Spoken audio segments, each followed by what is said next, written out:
For over 102 years, Gucci has been the epitome of luxury and style. Initially worn by royalty, first ladies, and celebrities alike, it is now attainable for everyone, a true signifier of success. However, many may not know that this internationally renowned brand began with an ambitious dishwasher, waiter, and bellhop who dreamt big. But Gucci is a business saga fit for the movies. Gucci rocked with family feuds, takeover attempts, bankruptcy, and even murders. But did you know that it remarkably bounced back in an unexpected way? Join us for a dive into the extraordinary story of Gucci, and hit subscribe to show your support and join our wild ride.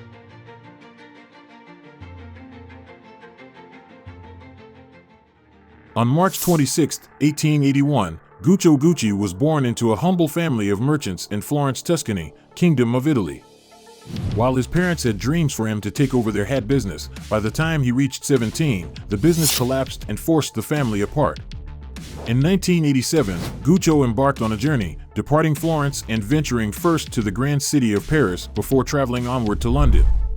There he found work as a luggage porter at one of the most luxurious hotels in Britain, the Savoy Hotel, an establishment that catered exclusively to only those with noble blood or exuberant wealth.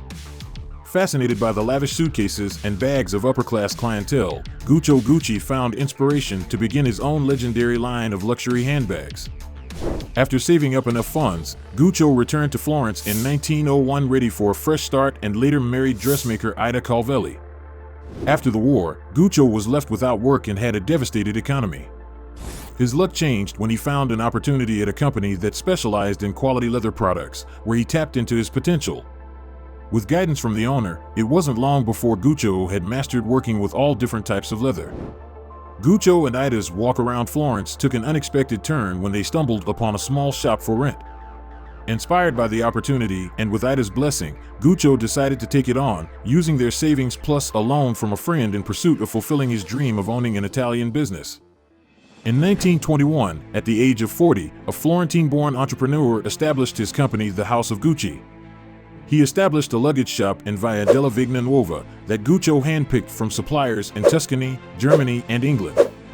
His experience at the Savoy Hotel gave him an eye for what affluent travelers were searching for, something that his suppliers just didn't have.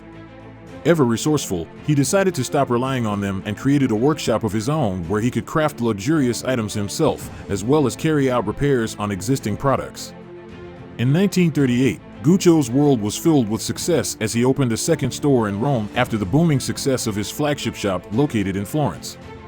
However, Europe quickly found itself embroiled in World War II, and suddenly leather supplies for all his stores were hard to come by. Guccio soon realized that without the critical material needed to keep business running smoothly, it could be curtains on this extraordinary journey. Guccio was a risk-taker determined to challenge the status quo in product making. He began with handbags and luggage that incorporated both canvas and leather, where only certain and super durable parts have full leather straps, clasps, and corners. His venture expanded beyond this initial concept into an array of chic accessories such as fashionable belts, wallets, and shoes. After the conclusion of World War II, Europe was left in economic disarray. It wasn't until a decade later that everything changed for the better. By 1950, European economies began to reinvigorate, and as this economic growth occurred, the House of Gucci expanded. Back in 1933, Aldo Gucci, Guccio's son, changed the fashion world forever when he designed a logo that would become instantly recognizable, the iconic double G.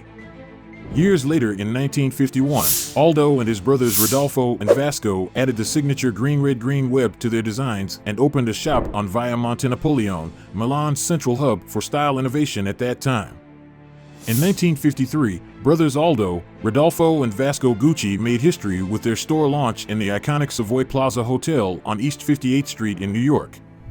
This was one of the first Italian labels to break into this stylish city, known for its unparalleled exclusivity when it came to luxury fashion brands from Europe at that time.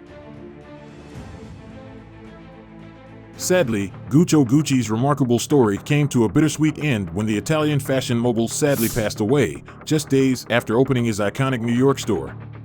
After the untimely death of their father Guccio Gucci, a family feud ensued as his sons fought for control over the company. Unfortunately, this conflict did not end there. It was passed down to future generations, most notably in 1995 when Maurizio Gucci, Gucci's grandson, tragically lost his life after being assassinated by an ex-wife hired hitman.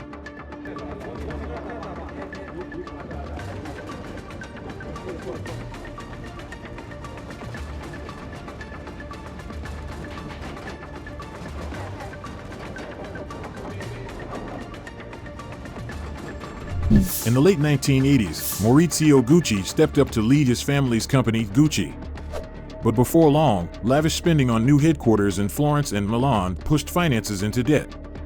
Looking for a way out of this financial strain, he connected with Investcorp, a Bahrain-based investment bank and asset management firm that purchased 50% of shares from the family in 1989.